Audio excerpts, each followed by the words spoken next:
What is decolonization? Decolonization is notoriously difficult to define. We are faced with an assortment of opinions, approaches, practices, and even subversions. Before discussing decolonization's meaning, we need to dispel some myths about decolonization. The South African scholar Leslie Lagrange dispels these myths in 4 succinct points. First, there is no single meaning to decolonization.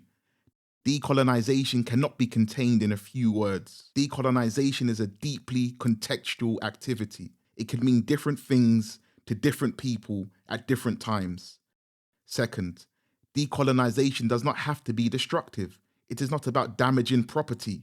Decolonization should not be reduced to bringing down statues. Decolonization could also be a creative process. Third, decolonization is a process, not a single event. Fourth, decolonization does not mean turning back the clock to the time when the world was a different place. We are here today, and we have to face what is in front of us today. In this regard, decolonization is deeply practical. The meaning of decolonization is best told through storytelling. For much of human history, storytelling has been a way to convey truths, meaning, and understanding. I will now tell 2 stories that epitomize decolonization. Emmanuel Levinas was a French philosopher of Lithuanian Jewish ancestry. As a young man, Levinas was enchanted and fascinated with the German philosopher Martin Heidegger. At the time, Levinas believed that no serious philosopher could bypass the work of Heidegger. He considered Heidegger's Being in Time as one of the greatest works of philosophy. However, Levinas was devastated by Heidegger's early support of the Nazi Party. Heidegger saw in the Führer a leader that would take the people, or the Volk, to the path of national authenticity. Although Heidegger's affiliation with the Nazi regime was not long, it was firm and strong, and he never apologized to the Jewish people. Disillusionment overcame Levinas. It became clear that Heidegger's affiliation with the Nazi regime was not only a matter of personal preference, but there was something implicit in the ontological work of Heidegger that had made it acceptable to affiliate and support the Nazi Party. Even though Levinas was invested in Heidegger's ontological project, he had to take a step back. Levinas needed a new starting point that would not be complicit nor lead to such dehumanization and suffering. He looked back at his own Jewish culture to develop an alternative way of seeing himself and the wider society. Although he didn't turn his back on the European canon, he adapted these works and filled in the gaps with his own cultural perspective. Moreover, he inspired Latin American scholars to moderate their devotion to the European canon and look at their own rich culture to understand themselves and their societies. This is the meaning of decolonization.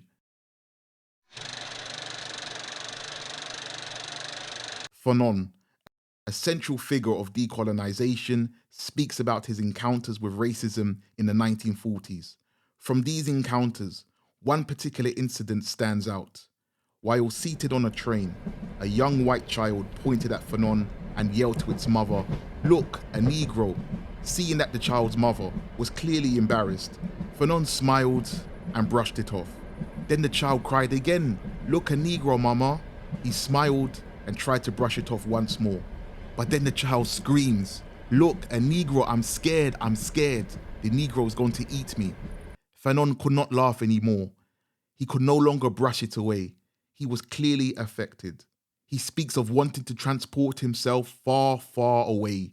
He was no more than a color. His education, his politeness, his humanity meant nothing. He was objectified, an intense depersonalization. The child revealed what its apologetic mother tried to hide. Just as the child revealed that the emperor has no clothes, the child revealed that Fanon was not more than his pigment. Du Bois referred to this as inaudibility. Ellison called it invisibility. Baldwin to this as namelessness. He sees himself being seen by a French child and its mother.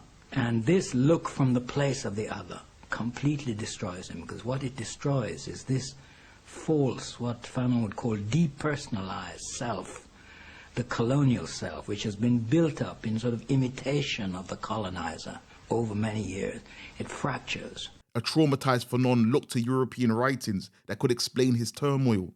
He found nothing. He found nothing in the European canon to explain what it's like to be racialized and categorized in such a way. Why would he find something in these great works of Europe? After all, these great works were written by men who did not share his experience. This realization created an awakening. He needed to search within himself. The great Europe did not have all of the answers. He would still utilize European works, but he would utilize his own lived experiences. This is the meaning of decolonization. Eurocentric knowledge acts as a kind of distorted mirror. We looked into this mirror and saw ourselves as Marxists. We saw ourselves as feminists. We saw ourselves as critical theorists. We saw ourselves as liberals. Because of this mirror, for a long time, we have been what we are not, what we should never have been, and what we will never be. And because of it, we will never catch any of our real problems, much less solve them, except only in a partial and distorted way. When you realize that you cannot go any further down a prescribed road, and you have no choice but to forge a new path. This is the meaning of decolonization.